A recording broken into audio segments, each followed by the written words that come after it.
여러분 혹시 살면서 무시당했다고 느낀 적 있으신가요? 아무렇지 않게 던진 상대방의 말 한마디에 마음이 상하고 무심한 태도에 속상했던 기억은 누구나 한 번쯤 겪어보았을 것입니다. 그런데 그럴 때 어떻게 대처해야 할지 고민될 때가 많죠. 오늘은 그런 답답한 상황에서 단번에 나를 지키고 상대의 태도를 바꾸는 이 한마디를 알려드리려고 합니다. 기대되시죠? 하지만 그 전에 무시하는 사람들의 특징을 알아야 제대로 대응할 수 있습니다. 이게 바로 지피지기 백전백승이라는 말의 진짜 의미입니다. 그들을 알고 나를 지켜야 승리할 수 있습니다. 그럼 짧고 명쾌하게 정리해 볼까요? 첫 번째, 그들은 멍청합니다. 그렇습니다. 자존감이 낮고 공감 능력도 부족한 사람들이죠. 자신이 얼마나 귀한 사람인지 모르니 당연히 남의 소중함도 모릅니다. 그래서 무시라는 행동을 통해 우월감을 느끼려고 하는데 이는 자기 부족함을 감추려는 속임수입니다. 남을 깎아내려야 자신이 조금이라도 나아 보인다고 생각하는 겁니다. 타인의 감정을 이해하지 못하고 자신이 뱉는 말이 상대에게 어떤 영향을 미칠지 모르는 무지함 때문에 이런 행동을 보입니다.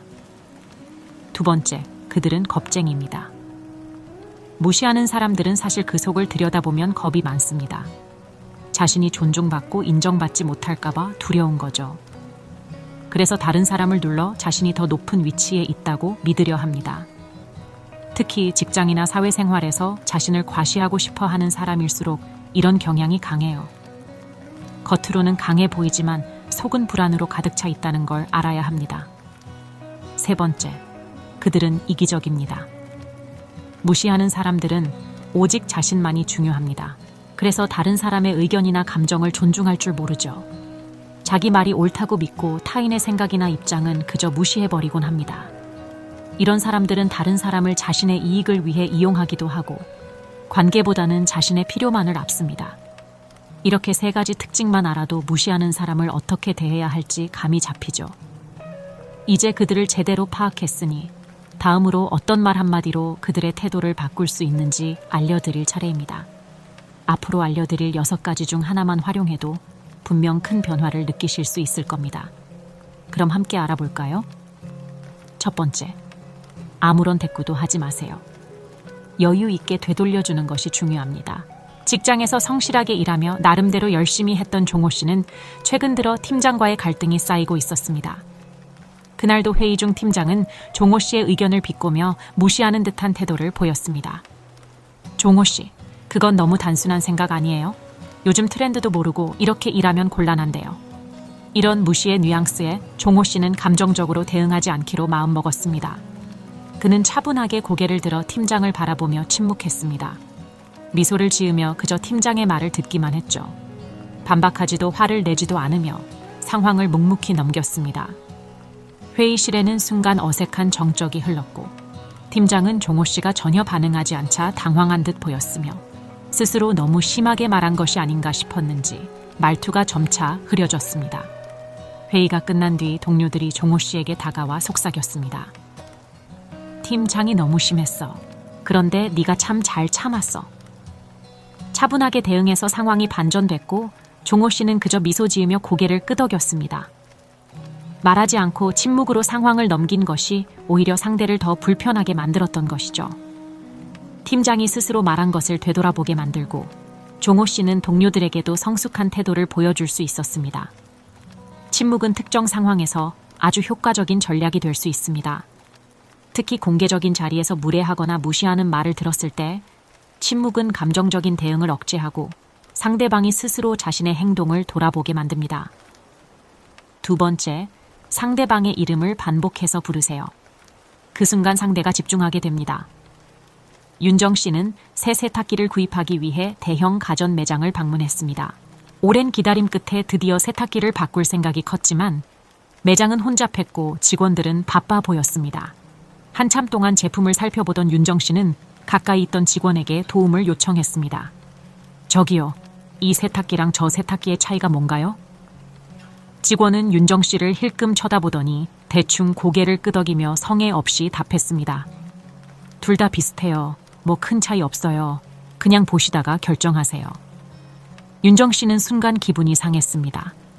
자신을 진지한 고객으로 여기지 않는 듯한 직원의 태도에 속이 답답했지만 감정적으로 반응하는 대신 다른 접근법을 시도하기로 했습니다.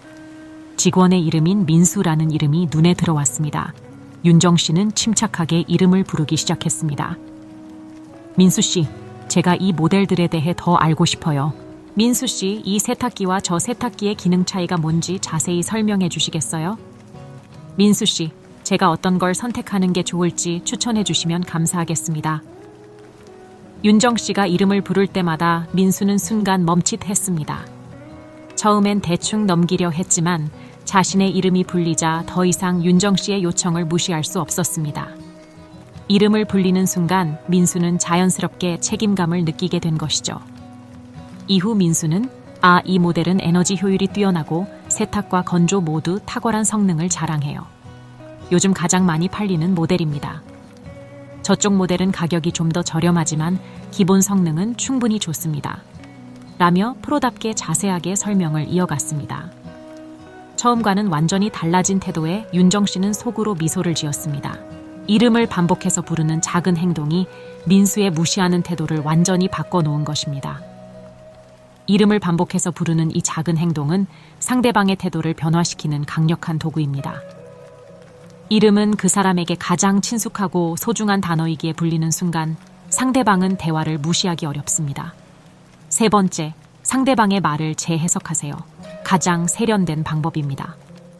아마 오늘 피곤해서 그렇게 말한 거겠지. 상대방이 나를 무시할 때 그들의 상태를 이해하는 듯이 말하면 상대방도 자신의 태도를 돌아볼 수 있게 됩니다. 종호 씨는 오랜만에 친구들과의 모임을 기대하며 나갔습니다. 바쁜 와중에도 시간을 내서 만난 자리였죠. 하지만 대화가 깊어질수록 친구 재민이가 종호 씨의 말에 계속 딴지를 걸고 마치 가볍게 넘기려는 듯한 태도를 보이기 시작했습니다. 종호 씨가 최근 직장에서 있었던 일을 이야기하자 재민이는 비웃듯 말했습니다.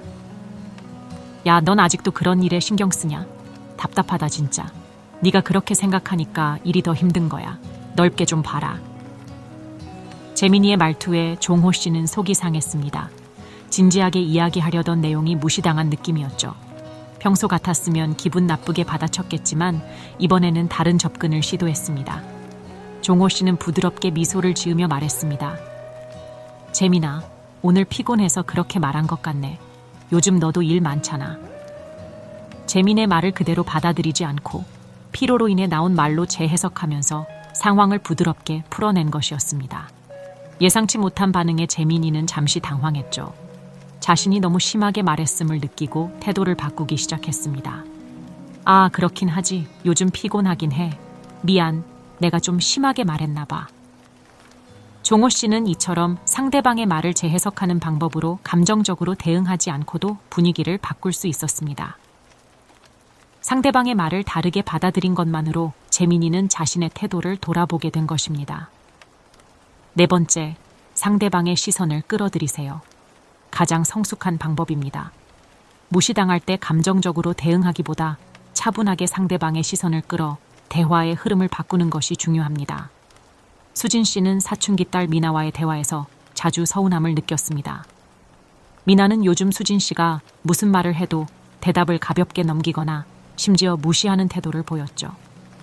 어느 날 저녁 식사 중에 수진 씨가 생활에 대한 조언을 해주자 미나는 대놓고 비웃으며 말했습니다.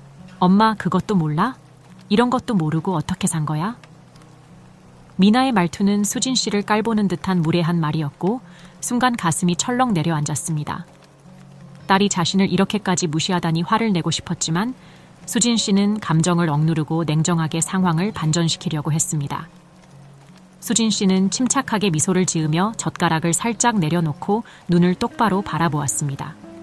말로 감정적으로 대응하기보다는 눈빛으로 시선을 끌어 대화를 주도하기도 한 것이죠. 미나는 엄마의 눈을 마주치자 당황한 듯 잠시 말을 멈췄습니다. 미나야, 네가 그렇게 생각할 수는 있겠지만 엄마도 살아가면서 많은 걸 배웠어. 지금도 내 말을 듣고 배우고 싶어. 수진 씨는 차분하면서도 단호한 어조로 말하며 미나의 시선을 고정했습니다. 오랜만에 온 가족이 모인 자리라 반가웠지만 한편으로는 어른들이 잔소리나 충고를 늘어놓을까봐 걱정이 앞섰습니다. 아니나 다를까 모임이 한창일 때 삼촌이 정훈 씨를 보고 대뜸 말했습니다. 정훈아, 아직 결혼 안 했냐? 요즘은 빨리 해야지. 삼촌의 말은 마치 정훈 씨의 인생을 잘못 살고 있는 것처럼 들렸고 순간 불편해졌습니다. 하지만 정훈 씨는 그 순간 감정적으로 반응하기보다는 유머로 상황을 풀어보기로 결심했습니다. 정훈 씨는 삼촌을 바라보며 웃으며 말했습니다. 삼촌, 결혼은 뭐 맛있는 밥 먹듯이 아무 때나 할 수 있나요? 좋은 기회가 올 때까지 밥 많이 먹으면서 기다리는 중이에요. 정훈 씨의 농담에 가족들 사이에 웃음이 터졌고 삼촌도 피식 웃으며 머쓱한 표정을 지었습니다. 감정적 대결 대신 유머를 통해 삼촌의 잔소리를 가볍게 넘긴 정훈 씨는 분위기를 확 이해하게 반전시키는 데 성공했습니다. 유머로 상황을 반전시키는 방법은 특히 감정적인 대화에서 매우 효과적입니다. 6번째, 뭐니 해도 공감입니다. 지겹겠지만 정말 중요합니다. 상대방이 나를 무시하거나 화를 낼 때 그들의 감정을 먼저 이해하는 태도는 갈등을 해결하는 열쇠가 될 수 있습니다. 민준 씨는 최근 아내 지영과 자주 갈등을 겪고 있었습니다. 그날도 늦은 저녁에야 집에 들어온 민준 씨를 보며 지영은 짜증 섞인 목소리로 불만을 쏟아냈습니다. 쥐꼬리만한 월급에 집에는 늦게 들어오고 애도 안 보고 당신은 제대로 하는 게 뭐야? 지영의 말은 무척 날카로웠고 화가 났지만 이번엔 감정적으로 대응하지 않기로 했습니다. 아내의 말 속에 담긴 지친 마음과 답답함을 먼저 이해하려고 한 것이죠. 민준 씨는 잠시 숨을 고르고 차분하게 말했습니다. 지영아, 많이 힘들었지? 내가 신경 못 써서 미안해. 너 혼자서 다 감당하고 있는 거 알아. 정말 많이 힘들었겠네. 민준 씨는 방어하지 않고 아내의 감정에 진심으로 공감했습니다. 지영은 처음엔 여전히 불만스러운 표정이었지만 민준 씨의 따뜻한 말에 점차 표정이 누그러졌습니다. 그래, 사실 너무 지쳐서 그랬어. 당신이 이렇게 말해주니까 조금은 나아지네. 말이 너무 심했지. 민준 씨는 아내의 감정에 공감하며 서로의 마음을 풀어가며 상황을 부드럽게 해결해 나갔습니다. 상대방의 감정에 공감하기는 갈등 상황에서 특히 효과적입니다. 상대방의 공격적인 말 속에 숨겨진 감정을 먼저 읽고 이를 말로 표현하는 것이죠. 이렇게 하면 상대방도 자신의 감정을 인정받았다고 느끼게 되고 대화는 자연스럽게 부드러워집니다. 다산 정약용은 이렇게 말했습니다. 공감은 사람 사이의 벽을 허물고 서로를 이해하는 다리를 놓는다. 상대방의 감정을 헤아리고 이해하는 것은 갈등을 해결하고 관계를 더 깊고 성숙하게 만드는 가장 강력한 방법입니다. 오늘 알려드린 6가지 방법 중 한 가지만 실천해보세요. 그 작은 변화가 큰 차이를 만들어낼 것입니다. 혹시 여러분도 비슷한 상황을 겪으셨다면 댓글로 사연을 나눠주세요. 많은 분들께 큰 도움이 될 것입니다. 이 영상이 필요한 분들에게 공유해주시고 구독과 좋아요로 저를 응원해주세요. 여러분의 소중한 연결이 저에게 큰 힘이 됩니다. 오늘도 여러분의 행복을 빕니다. 이상으로 행복 주문서를 마칩니다.